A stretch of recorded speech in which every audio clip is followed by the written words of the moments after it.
पूर्वांचल की ज़मीन को जानने वाले ये भी जानते हैं कि पूर्वांचल ने ना जाने कितने ही चर्चित चेहरों को जन्म दिया है। ऐसे में कुछ लोगों ने देश के लिए काम किया, वहीं कुछ लोगों ने खून खराबे और अपराध से इसे जोड़ दिया है। अधिकतर गैंगवार और माफियाओं की शुरुआत यहीं से हुई। लेकिन इससे पहले की एक कहानी है जो गोरखपुर की है। इस कहानी के किरदार के कारण आज पूर्वांचल के दो शहरों वाराणसी और गाजीपुर में ऐसी गैंगवॉर की शुरुआत हुई जो अब तक नहीं थमी है। हाल ही में मुख्तार अंसारी के करीबी की हत्या लखनऊ में की गई थी, इसलिए हम कह रहे हैं कि आज तक यह गैंगवॉर जारी है। ऐसे में गोरखपुर की अहमियत और उन किरदारों के बारे में आपके लिए जानना जरूरी है जहां से माफिया का जन्म हुआ। अपराधी के राजनेता बनने की और नेता के अपराधी बनने की लिस्ट हमारे देश में काफ़ी लंबी है, लेकिन अपराध से राजनीति की और राजनीति से अपराध की दोस्ती कराने वालों की लिस्ट में जब बात की जाती है तो सबसे पहला नाम आता है गोरखपुर के बाहुबली नेता हरिशंकर तिवारी का। हरिशंकर तिवारी जिन्हें राजनीति के अपराधीकरण का श्रेय जाता है। नमस्कार, आप देख रहे हैं लाइव यूपी न्यूज़ 24। मैं हूं आपके साथ अर्पण शुक्ला। गोरखपुर जिले की एक विधानसभा सीट चिल्लू पार 1985 में एकाएक उस वक्त चर्चा में आई जब हरिशंकर तिवारी नाम के एक निर्दलीय उम्मीदवार ने जेल से चुनाव लड़ा और जीता। हरिशंकर तिवारी पहले ऐसे बाहुबली विधायक हैं जो जेल में रहते हुए चुनाव लड़े और विजयी हुए। हरिशंकर तिवारी के चुनाव जीतने के बाद से ही भारतीय राजनीति में अपराध की डायरेक्ट एंट्री का दरवाज़ा भी खुल गया। ये कहना गलत नहीं होगा कि इसके बाद से ही भारत में अपराध के राजनीतिकरण की बहस शुरू हुई। ऐसा कहा जाता है कि यूपी में वीर बहादुर सिंह की सरकार गैंगस्टर और गुंडा एक्ट हरिशंकर तिवारी के लिए ही लेकर आई थी।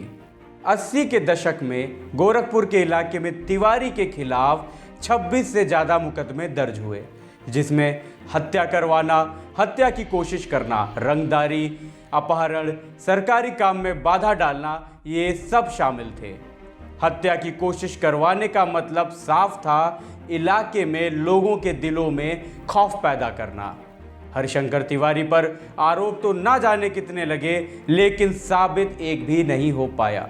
हरिशंकर तिवारी ने उस वक्त अपना दामन साफ बनाए रखने के लिए एक नायाब तरीका निकाला था। तिवारी खुद जुर्म नहीं करते थे, बल्कि उसके लिए लोगों को हायर करते थे।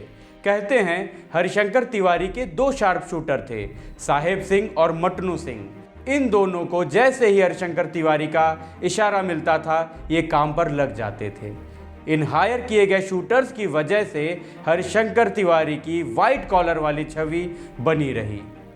आप सोच रहे होंगे कि जेल जाना, हिस्ट्री शीटर, माफिया रहना, दर्जनों मुकदमों के बावजूद ऐसा इंसान चुनाव कैसे जीतता गया। इसके जवाब बेहद साधारण थे। हरिशंकर तिवारी ने वो पढ़ लिया जो सबसे आसान भी था और सबसे मुश्किल भी। हरिशंकर तिवारी ने चिल्लू पार की जनता का मन पढ़ लिया था। हरिशंकर तिवारी का चुनाव जीतने का वही पुराना फार्मूला था, रॉबिन हुड वाला। अपने इलाके में किसी गरीब को परेशान नहीं होने देना, अमीरों का पैसा लूटकर गरीबों में बांट देना, किसी के घर शादी विवाह में पहुंचकर अनुग्रहित कर देना। हरिशंकर तिवारी ने यही फार्मूला अपनाया और कामयाब रहे।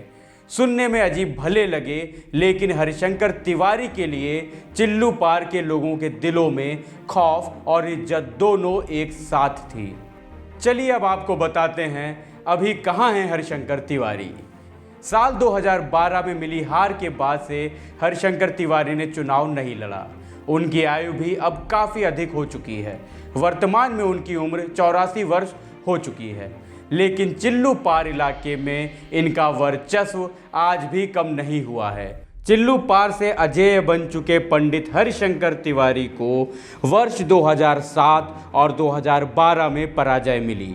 साल 2017 में बसपा के टिकट पर उनके छोटे बेटे विनय शंकर तिवारी विधानसभा पहुंच गए।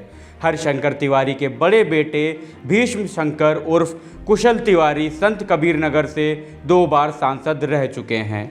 अब सुनने में ये भी आ रहा है कि एक बार फिर से हरिशंकर तिवारी समाजवादी पार्टी का दामन थामने वाले हैं। इस बात में कितनी सच्चाई है ये तो वक्त ही बताएगा। हरिशंकर तिवारी के लिए कहा जाता है कि यूपी और पूर्वांचल की राजनीति में अगर आपको दिलचस्पी है तो आप हरिशंकर तिवारी से प्यार या नफरत कर सकते हैं, उन्हें अपराधी या रॉबिनहुड मान सकते हैं, लेकिन उन्हें इग्नोर नहीं कर सकते हैं। बता दें कि हरिशंकर तिवारी फिलहाल अपने गोरखपुर के जटाशंकर मोहल्ले में किलेनुमा घर में रहते हैं। इस घर को तिवारी हाता के नाम से पूरे गोरखपुर व पूर्वांचल में जाना जाता है। ऐसी ही तमाम जानकारियों के लिए देखते रहिए लाइव यूपी न्यूज़ 24। नमस्कार।